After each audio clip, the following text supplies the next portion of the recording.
balik lagi. Bisa iklan, bisa kayak jumpa lagi bareng gue Mang Pelik di Kasino Kabar Sini Sono. Hari ini kita kedatangan tamu spesial. Sahabat saya datang jauh-jauh dari luar planet.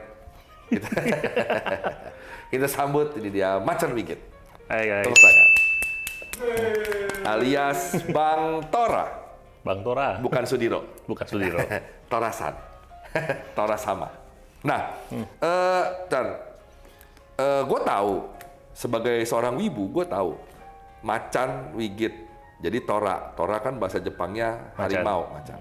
Tapi sebenarnya ada nggak sih lo? Ini sebenarnya dari mana sih nama? Apa teman-teman manggil lo karena nggak mau manggil Macan terus manggil Tora, atau memang lo yang memanggil diri lo sendiri kayak gue Mang Pelik, gue yang create? Gitu.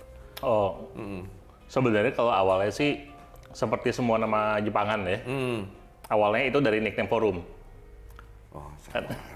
Mang Pelik juga nickname forum. Iya kan, forum. Apa ya, kalau Macan aja kayaknya gimana gitu kan. Terus ya udah Tora aja gitu. Tapi as time goes by, gue pakai terus identitasnya karena karena gue agak nggak pengen dikenal sebagai Macan waktu itu. Maksudnya kan orang se-Jakarta kayak nama Macan paling cuma beberapa ya. Yang gue tahu cuma 2 gitu, 3 malah termasuk gue ya. Terus ya udah gitu, gue nggak mau dikenal sebagai Macan. Oh, maunya maksudnya gue nggak mau orang yang tahu lihat nama Tora gitu, tahu oh pasti itu Macan-Macan yang itu tuh gitu. Oh, nah bersama dengan waktu, terus gue kan tahu sosial media lu segala macem. Kenapa jadi namanya Torantula? Apa ini dari tarantula? Iya, jadi karena awalnya kan yang namanya Tora kan itu common banget ya, common name banget. Oh iya. Jadi udah ada yang ngambil. Banyak ibu-ibu lain. Iya gitu lah. Terus akhirnya gue mikir ya udahlah, gue ngobrol sama temen gue. Kita ya jotting down beberapa nama lah gitu, akhirnya yang kepilih Torantula karena kebetulan gue juga piara tarantula dulu. Oh. Cukup banyak. Tadi mau Torakula tapi kayak jayus banget gitu kan. Tora apa? Torakula.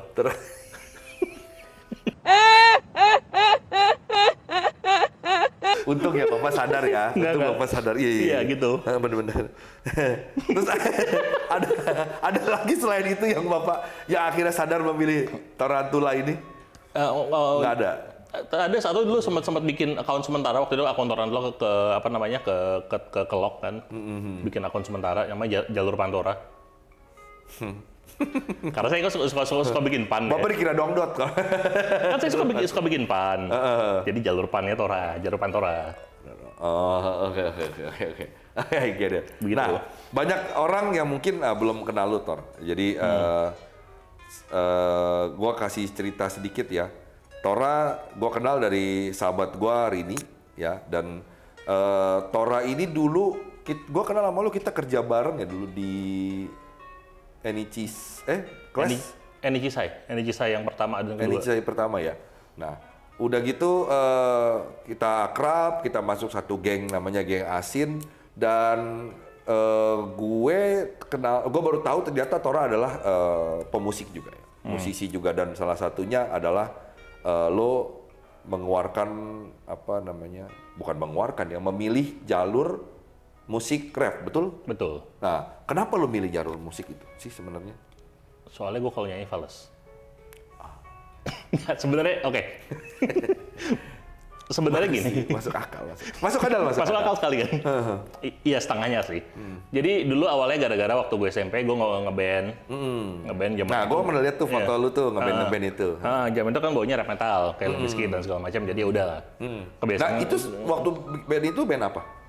Band sekolah. Maksudnya aliran musiknya apa? Oh iya, baunya rap metal. Rap metal? Oh memang rap? Iya, kayak Limp Bizkit gitu, atau Rage Against the Machine. Terus akhirnya gue menikmati nge-rap. Apalagi gue kan orangnya suka menulis dan suka bercerita ya. Oke. Kalau lo pernah lihat gue di mana-mana, di Facebook, di sosial media lah ya, Facebook atau Twitter, gue tuh kalau suka nulis panjang-panjang. Iya. Nah kalau rap itu kan liriknya panjang-panjang. Jadi kalau misalkan gue mau bercerita, bisa muat banyak tuh, muat banyak ceritanya. Ada 16 baris itu kali 3, jadi total ada matematika gue jelek. Sama bapak juga saya jelek. Ada 48 kayak JKT. Itu kan dari 48 baris itu kan ceritanya bisa panjang banget tuh cerita yang diceritakan. Kalau lirik lagu kan paling paling cuma 3-4 baris diulang-ulang gitu kan. Nah, tapi kan kalau untuk rap kan kita harus apa ya? Rhyme kan bahasa Indonesia yang bener ya apa itu? Rima. Berima. Nah, itu memang lo harus bikin begitu ketika kalau harus sih enggak namanya sebenarnya gini, kalau harus berima sih enggak apa namanya, tapi kalau nggak berima jadi jelek. Jadi banyak lagu rap yang nggak berima, yang nggak apa-apa, cuma nggak bagus, yang bagus yang berima gitu. Atau sakalkan tuh nggak ada lah gitu.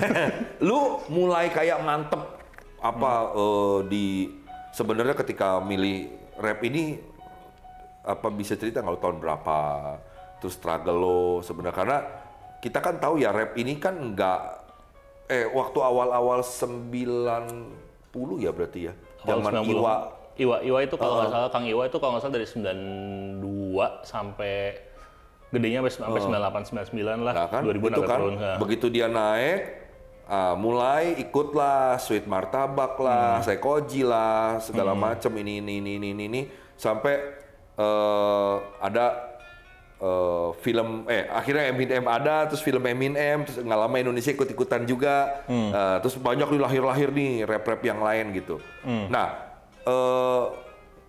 kapan lo mulai? Kalau mulai kayak mau serius gitu lo bikin atau apa gitu? Jadi gue kan dari dulu ngeband ya, ngebandnya ya part gue nge-rap tentu saja. Tapi gue nggak pernah mikir buat nge-rap untuk serius karena bandnya adalah band cover, bercover dan segala macam. Sampai suatu saat di tahun 2014, waktu itu gue pengen merit. Oh, wah ini gini kan? ini cuma di sini loh. Saya aja teman-teman baru tahu ini cerita. Ya ini jarang gue ceritakan ini. Iya. Oke. Tapi kan waktu itu gue hanya lulusan SMK. Oke. Jadi ya udah, coba dealing ngobrol sama pasangan waktu itu. Ya udah, gue kuliah ya. Karena dia S2. Jadi minimal kan gue jadi punya degree. Ya, jadi meskipun kerjaan gue bagus, kayak kerjaan bagus, punya usaha dan segala macam, tapi di mata beberapa calon mertua itu nggak oke. Jadi gue ya udah gue kuliah lah. Ya. Akhirnya gue kuliah music business. Music business. Jadi karena gue mikir ada. Oh, gue baru tahu.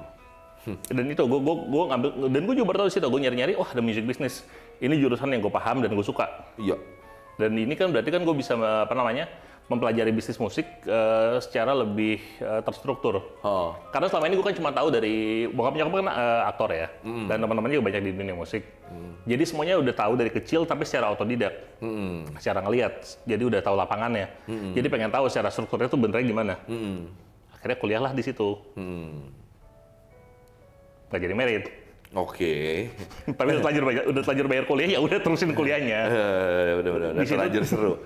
Udah telanjur seru gitu kan. Nah di situ baru kayak didorong gitu kan, waktu itu karena lagi sedih-sedihnya, gue nulis, gue bikin lagu. Oh, nggak jadi merit itu sedih. Sedih. Oh iya, biasa kalau orang sedih dan susah biasanya dapat spiritual awakening. Iya gitu. Gue nulis lagu, gue jual mobil. Ya udah, gue rekam. Terus ya udah, gue rekaman. Gue rekam, gue bikin materi ini dan segala macam. Terus itu jadi music business, kuliah itu jadi kayak jembatan gue buat nge-rap lebih serius lah.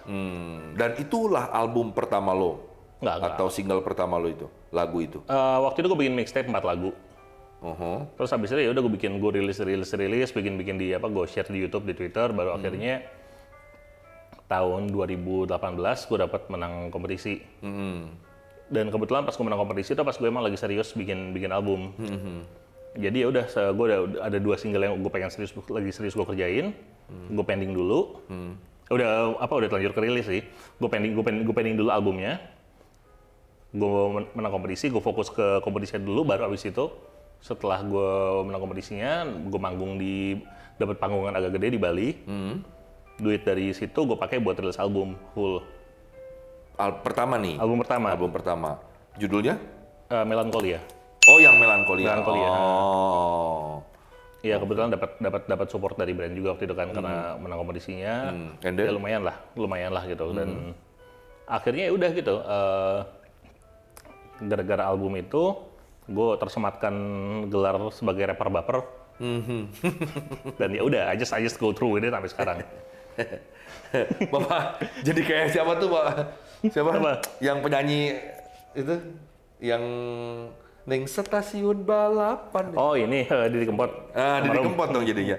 Ya, Ini rapper baper, kalau Iya. itu kan father of ini. of the Broken Heart. Broken Heart. Oh. Oke. Nah, dari situ ada album lagi setelah Melankolia? Belum. Jadi gue tadinya rencananya memang pengen bikin album, tapi ya pandemi dan segala macam. Terus living in isolation selama kurang lebih hampir 2 tahun sih sekarang ya. Tapi yang isolation benarnya kan setahun ya. Itu ternyata tidak bagus buat mental health seseorang. Ya. Jadi akhirnya gue kayak ya udah gue take a break dulu lah, gue istirahat dulu dari nulis, dari producing dan segala macam. Jadi akhirnya saya hanya fokus jadi orang yang marah-marah di Twitter. Oh, oke, betul. Marah-marahnya kadang-kadang saya agak ngeri-ngeri ya, Bapak marah-marahnya sekarang udah mulai agak ke politik-politik sebenarnya. Menjelang 2024, Pak. Nah, kalau kita ngobrol tadi lu menyinggung masalah pandemi dan segala macam. Seperti yang gua tanyakan sama tamu-tamu di sini, pernah kena C-19? Tidak pernah.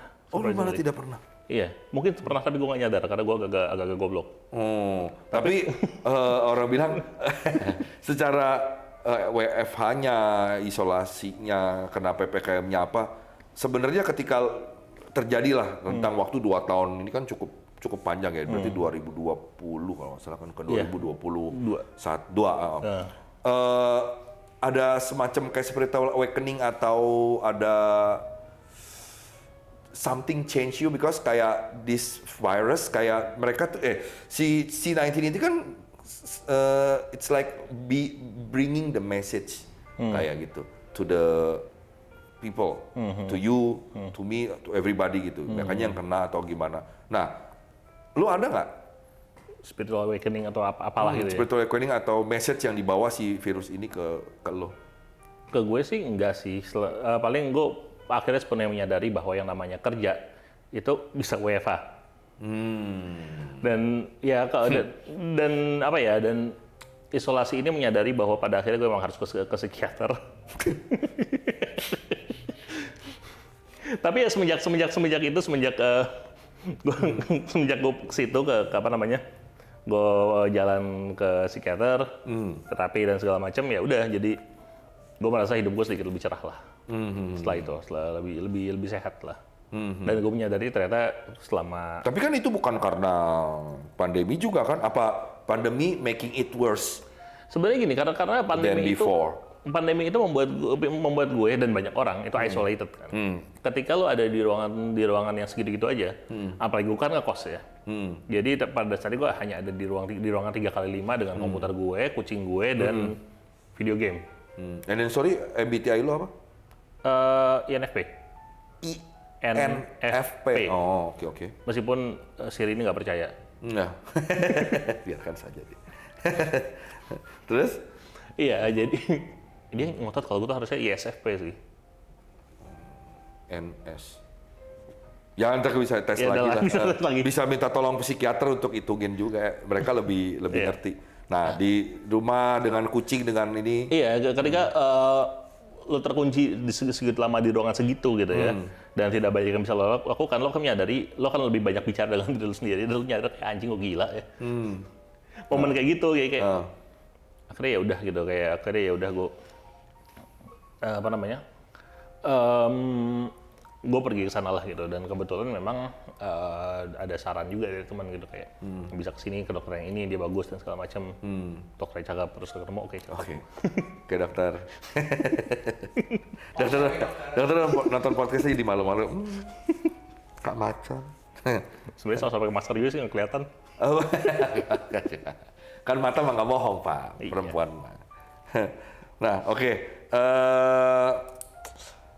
Dari situ terjadi itu, akhirnya ke psikiater, but now it's udah merasa oke, merasa fresh. Iya jauh lebih sebetulnya lebih fresh mungkin nggak juga sih karena perubahannya kan nggak instan ya. Cuma minimal sekarang jadi jauh lebih aware sama diri sendiri. Jauh lebih aware sama batasan diri sendiri. Jadi kayak oke, nyadar nih ternyata cap gue nih di sini nih. Kalau misalkan gue paksa lagi nih ntar bisa kumat. Ya udah oke, berhenti dulu, istirahat dulu. Mulai ada kesadaran itu aja. Nah itu spiritual awakening, Pak. Oh ya? Iya tuh. Mulai bisa kayak, oh badan gue ini nggak bisa diforsir lagi loh, gitu. Kayak ngeriset gitu lo, kayak oh tidur mesti jam segini, makan yang sehat, terus minum udah stop gula misalnya gini gitu. Iya, mungkin sih ya. Soalnya gue tuh punya prinsip yang ada di tato di punggung gue. Tato di punggung gue tuh kan ini apa ada Only God can judge me gitu.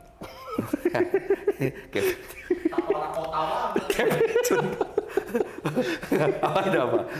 Jadi ini apa tato Zen. Oh. Apa puisi death poem dari Hakuin. Kurang lebih bacanya begini. Terjemahannya ya. Gue paraphrase. Wahai anak muda gitu. Oh. Wahai anak muda. Wahai orang-orang yang beriman gitu. Tidak beriman tidak wahai. Iya, wahai anak muda.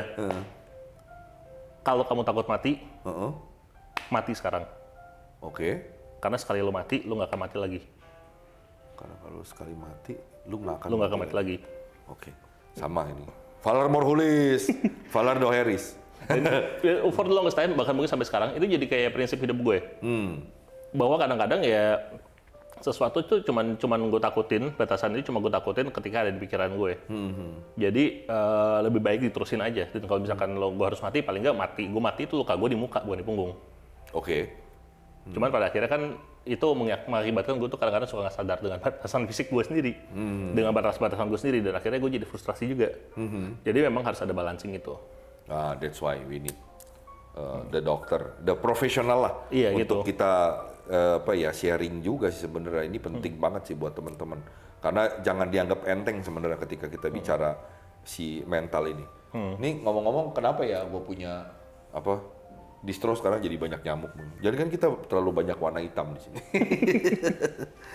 Oke. Nah setelah lu ke sana, ke profesional, need advice apa segala macam, berarti ada kontemplasi diri dan segala macam juga kan ya. Dan pertanyaan gue next adalah, apa lo masih bisa lihat diri lo nih dan karir musik lo 10 tahun lah ke depan? 10 tahun ke depan ya? Mungkin bisa sih. Apakah lo masih tetap akan bermusik gini? Pasti bisa sih kalau ngomongin musik ya, karena buat gue bermusik itu bukan gini.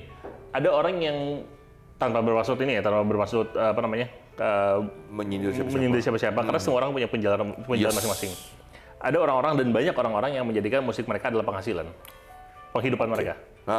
Sedangkan gue adalah orang yang membuat penghidupan gue untuk musik.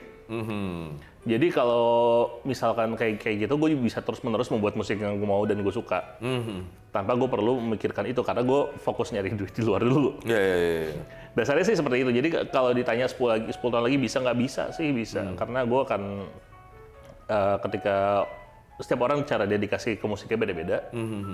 Gue percaya dedikasi gue ke musik adalah ketika gue bisa mempertahankan kejujuran gue dalam berkarya, karena gue nggak perlu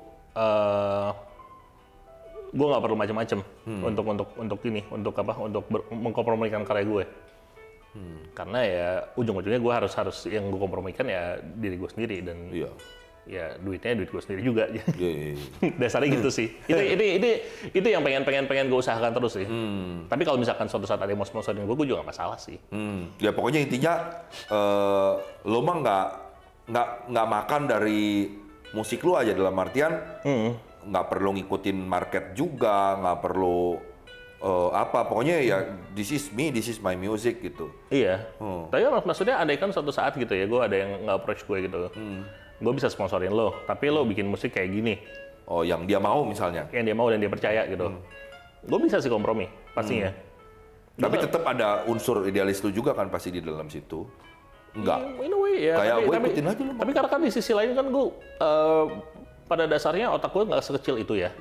Jadi gue kalaupun gue bikin musik yang buat ini, gue masih punya kapasitas kok buat bikin musik lain dengan di channel yang lain untuk gue melakukan, untuk gue merilis apa yang gue mau. Dasarnya gitu. Dan gue percaya juga kalau yang namanya kompromi itu apapun bisa dikompromikan kok. Oh iya. Itu juga gue percaya. Gue percaya. Karena gini, hidup ini kan semua atas dasar kompromi dan kesepakatan sebenarnya. Iya. Gitu. Iya. Dan ketika kita ngomongin musik ya, ada kan ada yang mau nge-approach gue kayak, lu bikin musik kayak gini dong, dan segala macam, dia Tora bikin koplo dong. gitu. Gue kan nanya, lu kenapa nyuruh gue bikin koplo? Misalnya gitu. Karena kan gue sudah punya identitas kayak gini nih. Gue akan nanya pasti ke orang itu, bukan gue akan nolak, tapi gue akan nanya, kenapa lo pikir gue bisa bikin koplo? Argumen lo apa? Kalau argumen lo meyakinkan, mungkin gue mau ikut.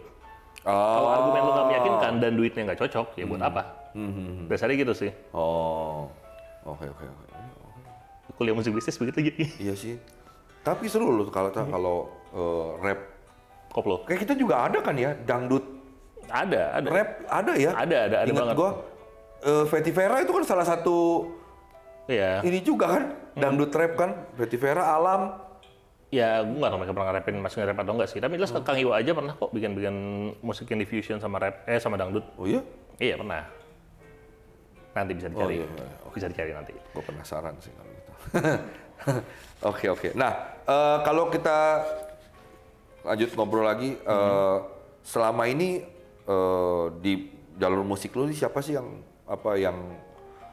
siapa orang yang menginspirasi lu? Menginspirasi gue di jalur ini. Di jalur ini. Kalau dari luar banyak ya, tentu aja ya. Masih dari luar banyak banget. Tapi gue mau fokus ke yang dalam aja ya. Karena buat gue ya yang penting gue mau bilang yang penting orang dalam cuma artinya salah ya. Nggak gitu. Salah satunya pokoknya kayak ini kan idola lo gitu. Ya kayak someone that you want to meet, someone you want to mungkin kayak ngobrol atau apalah gitu. Iya, gue yang banyak menginspirasi lu sampai hari ini. Inspirasi paling banyak dari Om Iwan sih, Iwan Fals tentu. Itu karena ya orang-orang yang dari kecil sudah gue lihat lah gitu. Sudah gue look up to. Iya. Dan dia sama kan, bermusik, tapi dia nggak nyari duit dari musik ya, kayaknya. Enggak kok, masih kok. Masih. Sekarang ini kayaknya mungkin. Enggak, sekarang masih. Iya, dulu mah ya gitulah. Kalau dulu gue bikin aja karya. Iya, dulu kayak karyanya difokusin lah gitu. Dan sekarang ya pada akhirnya memang dan dia tuh sangat bisa menyelaraskan ketika dia punya idealisme politik dan dikeluarkan lewat lagu. Tapi dia juga bisa menulis lagu-lagu yang ya tentang cinta. Lagu-lagu tentang alam. Dan semuanya tuh disampaikan dengan bagus gitu, dengan seimbang.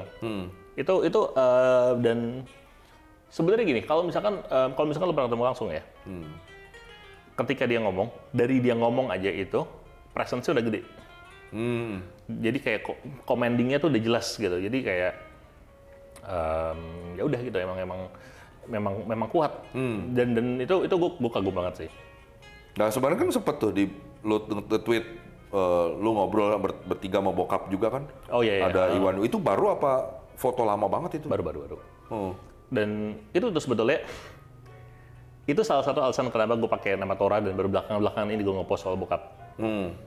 Karena gue for the longest time ya, dengan ego gue yang segede gini, gue nggak mau dikenal sebagai anak bokap.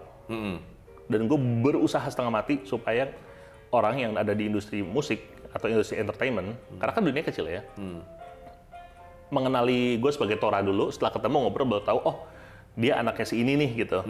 Karena gue nggak mau bawa embel-embel bokap lo. Iya, bawa embel-embel bokap ya, itu it's one thing ya kayak. Tapi gini, kalaupun gue nggak bawa, tapi orang mengenali pasti mereka kayak, wah anaknya dibantu deh gitu kayak. Ya, empati itu ada gitu, dan gue pengen memutus empati itu. Dasarnya ngerti. Tapi itu memang memundurkan karir musik gue kayak 10-15 tahun lah. Memang.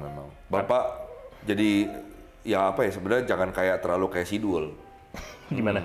Sidul kan belagu orangnya. Oh iya. Mau ditolong sama si Sarah, belagu. Mau dibantu sama si Han, belagu, marah-marah. Tanahnya dibeli sama bapaknya Sarah, marah-marah. Gitu. Maksudnya ya nggak apa-apa kalau orang mau bantu ya mungkin kan ya gimana. Gitu. Iya, dan itu pelajaran yang gue dapatkan lah setelah sekarang ya, setelah gue bisa berdamai kayak, oh ya udah gue emang anaknya bokap. Ya gue emang bokap emang punya teman-teman gede di dunia musik dan segala macem gitu. Pada akhirnya gue bisa ada dua hal yang buat gue bisa berdamai dengan tuh. Yang pertama, privilege itu nggak dosa. Ya. Karena siapapun orang tua, dan nanti kalau gue suatu saat punya anak atau kapan, entah kapan, mungkin if ever, itu gue akan berusaha mendapatkan privilege sebesar-besarnya, berusaha mendapatkan tempat senyaman-nyamannya, supaya gue bisa memberikan privilege ke anak gue. Yes. Dan mungkin bokap juga kayak gitu, bokap nyokap gitu ya, berusaha sekeras-kerasnya supaya anaknya bisa hidup nyaman. Yeah. Kalau kehidupan nyamannya itu nggak dipergunakan untuk membuat sesuatu yang lebih besar, namanya kufur nikmat dong, namanya nggak bersyukur gitu. Nah itu. Jadi harusnya disyukuri, dimanfaatkan, asal jangan di-abuse. Ya. Jangan kayak dikit-dikit kayak lu nggak tahu gue anaknya siapa ya kayak gitu. Itu kayak ya, anak-anak apalah gitu. pejabat sekarang. Iya gitu. Dan tapi nggak juga sih, maksudnya nggak cuma anak pejabat aja ya, tapi di dunia entertainment tuh banyak banget kayak yang memang akhirnya menjual itu kayak ada yang halus banget kayak, tapi di tiap press release dimasukin gitu. Ada juga yang kayak gue emang menjauh gitu. Dan akhirnya bisa berdamai dengan itu juga sih. Tapi ada juga yang memang benar-benar manfaatin kayak nyuruh bokapnya untuk ngebukain jalan gitu. Benar. Ya itu kan sekali lagi itu masing-masing ya. Tapi ya buat gue sih butuh waktu cukup lama untuk berdamai dengan itu sih. Dan akhirnya nama Tora juga akhirnya nempel, jadi ya udahlah. Ya tapi ya mungkin 10 tahun lagi ke depan sih mungkin ya bisa lah sebenarnya dari ya minta bantu dikit lah Mbak B gitu apa segala macam. Tapi sekarang juga dengan lo membuka diri lo di sosial media, kemarin foto itu keluar, beberapa waktu yang lalu juga gue lihat kan lo ada foto juga sama bokap gini-gini, lo ada cerita sedikit tentang dia. Ya orang sih udah mulai notice.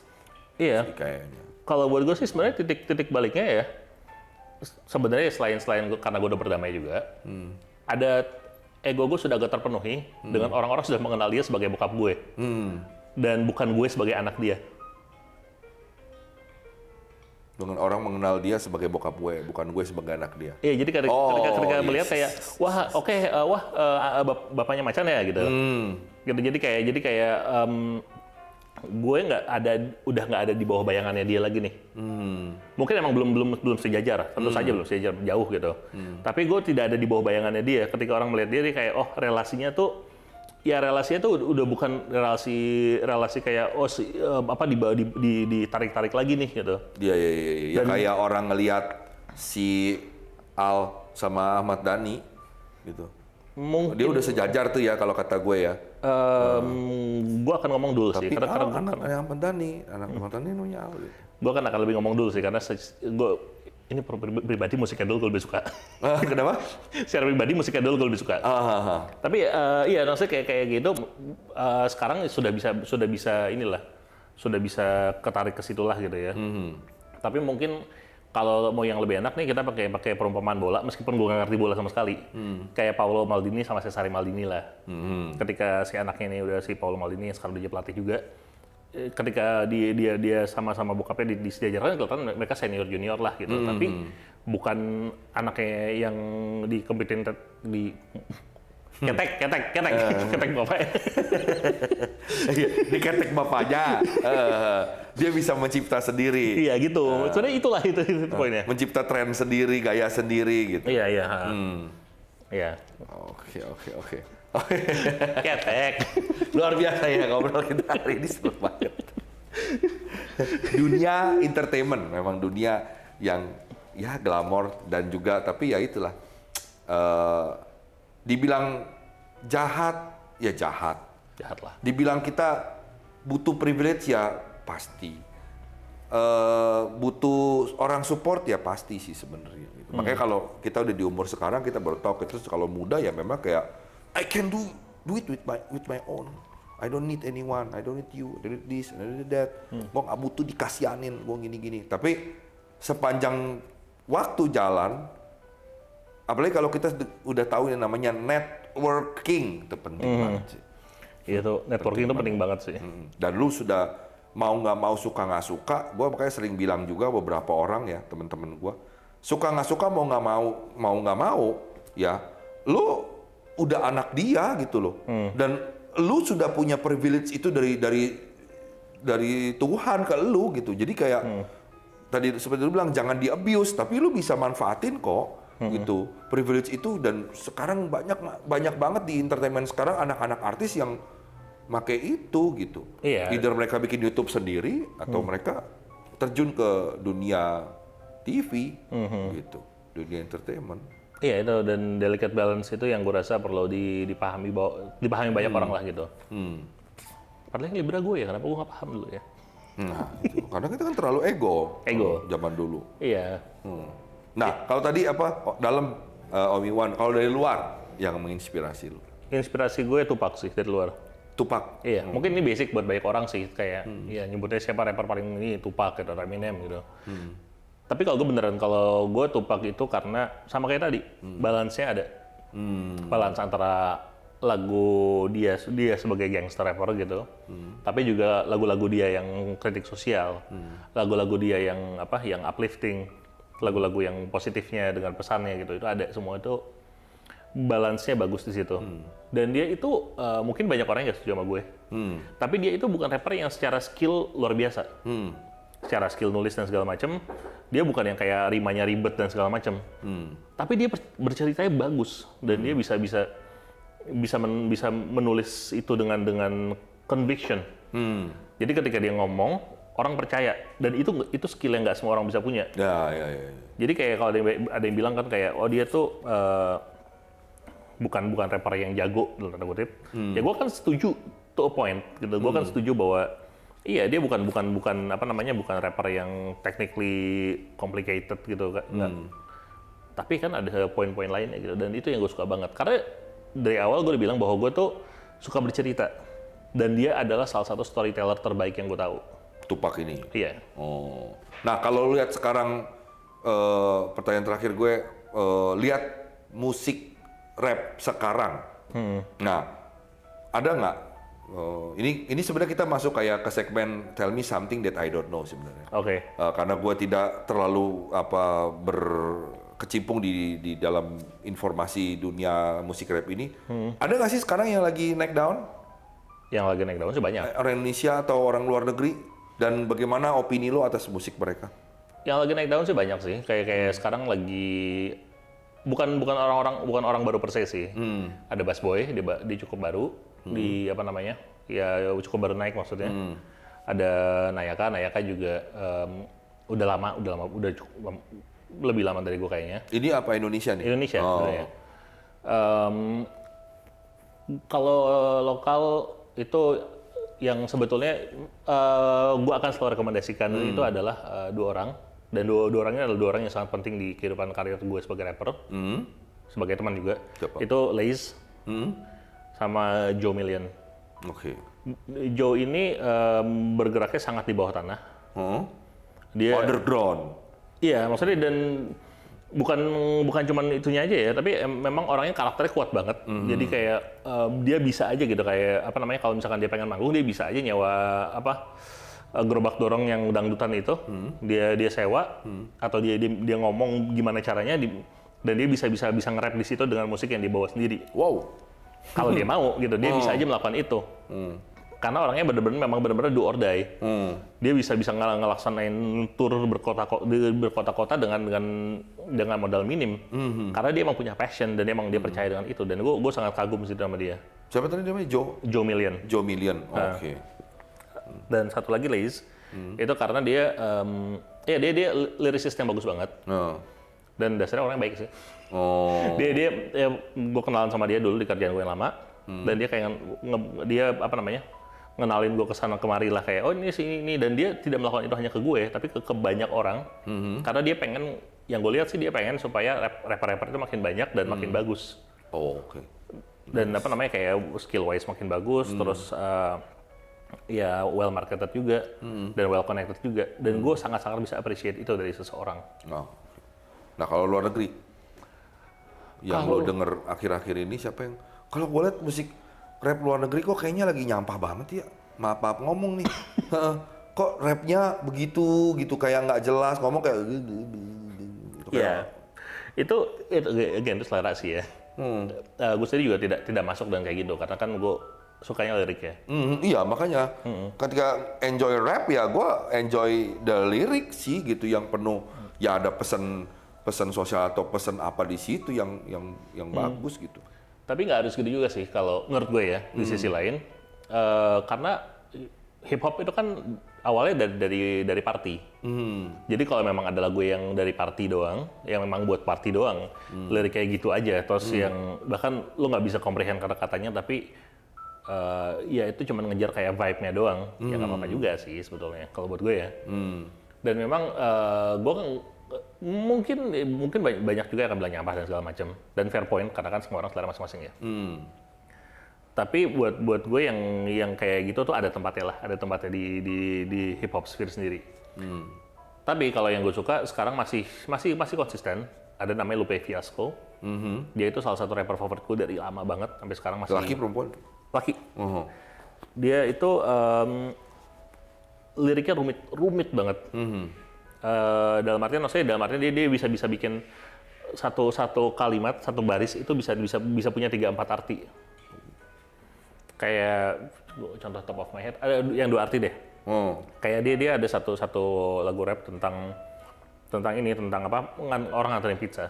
Nganterin pizza. Iya, jadi lagunya tuh lagunya itu tentang di daerah-daerah tertentu di kota-kota di Amerika. Itu perusahaan delivery pizza nge-ban area itu, lo nggak boleh nganter ke situ. Oke. Karena banyak orang yang mesen pizza, terus bilang kayak, oh duit gue cepetan nih, $100 gitu, pecahannya. Pizza kan cuma berapa dolar kan? Iya. Ntar tolong bawa kembalian ya. Tapi begitu datang bawa pizzanya sama bawa duit kembalian dirampok. Biar udah tahu lah bawa duitnya gitu kan. Udah tahu bawa duit, udah tahu bawa makanan gitu kan. Jadi udah dirampok. Nah jadi kayak gitu ada beberapa area yang emang di-ban sama perusahaan pizzanya. Dan lagu ini ngomongin tentang realita itu. Dan di refnya dia nyebutnya Pizza Man Don't Come Here No More. Pizza Man-nya nggak kesini lagi. Tapi di situ ketika diselorin sama disebutin, lu bisa dengar kalau dia bukan cuma ngomong Pizza Man Don't Come Here No More, tapi Piece of Man. Piece of Man Don't Come Here No More. Jadi emang kedamaiannya nggak ada di situ lagi. Dan itu tuh banyak dalam satu lagu tuh bisa ada belasan apa ya wordplay kayak gitu. Dan gue sangat suka itu. Karena dia orang Amerika nih? Dia orang Amerika. Wibu juga. Ketika pandemi orang-orang pada sibuk ini dia apa namanya di Instagramnya latihan kenjutsu. Oke. Agak parah wibunya, agak dalam. Black American atau? Iya, African American. Oke. Dan emang kan apa namanya kultur anime itu kan cukup terkait erat cukup dalam sama African American people kan. Nah udah dia adalah salah satu yang satu itu ya bahkan apa namanya albumnya aja akhir-akhir ini nih yang sekarang ini nih berarti kan dia. Iya, dia sebenarnya udah lama sih dari 2000-an sih. Tapi dia masih tetap sampai sekarang dan menelurkan album. Dan buat gua underappreciated banget sih. Oh si ininya. Iya. Begitu. Berarti dia nggak pernah menang American Music Award apa gitu? Award kayaknya enggak sih. Soalnya memang apa namanya orang-orang jadi. Soalnya gue nggak pernah dengar namanya tadi siapa? Lupe Fiasco. Lupe. Namanya kayak orang Meksiko ya? Orang laki. Iya, karena Fiasco kan. Iya, jadi memang apa namanya? Jadi dia tuh kayak rapper, jadi inspirasinya rapper gitu. Dan memang apa ya? Memang diskusinya tuh memang lebih ke ke orang yang nge-rap. Gitu sih. Jadi bukan dibilang bumping ya enggak juga sih, tapi ya cukup terkenal lah. Oke. Berarti orang-orang ini yang tadi lo sebut adalah yang menurut lo ini bukan lagi yang ada yang masih oke, ada yang lagi oke di dunia rap ini. Iya. Jagat raya ini. Jagat raya ini. Kalau misalkan ya kayak gitulah. Tapi memang sebelumnya itu kayak bukan artis-artis yang lagi pumping banget sih, bukan disukai anak-anak sekarang gitu. Tapi itu adalah mereka yang gue denger dan gue apresiasi gitu, gitu. Oh iya, gue denger lagi, Bapak lagi ini belajar DJ. Oh iya, belajar DJ, belajar aja, main-main iseng-iseng. Iya benar juga sih dari. Iya. Ya kita kan mesti ada skill-skill baru ya belajar. Iya, kayak apa namanya? Karena kan ya itulah, saya kan juga suka punya hobi ya. Ya nge-DJ, ya main pedang-pedangan. Tadi Maksudnya main pedang-pedangan. iya. Nggak pakai pedang beneran sih. Oh bener-bener. Pedang kok. Iya. Oh kayak night gitu dong. Iya ya. Oh. Dan semacamnya. Bapak kena yang ikut aja komunitas Star Wars kalau cuma ping begitu. Nggak, ada komunitasnya kok. Namanya komunitas LARPing. Ini yang pedang-pedang ini. Iya ya. Jadi emang full medieval outfit gitu. Pedangnya pedang empuk sih. Biar kalau kepukul nggak putus tangannya. Iya, tapi pasti ting gitu aja. Nggak empuk pakai busati. Oh, pakai busati. Iya, Oh. tapi kalau kepukul tetap aja sakit sih. Oh iya sih. Iya kan kenceng. Kirain Bapak beneran ini. Ada yang itu ada sih, cuman agak jauh dari rumah jadi saya belum Serem ya ikutan. Bapak ya sekarang ya hobi-hobinya ya. Ya, kan pengen juga. Iya. Pengen juga belajar kendo.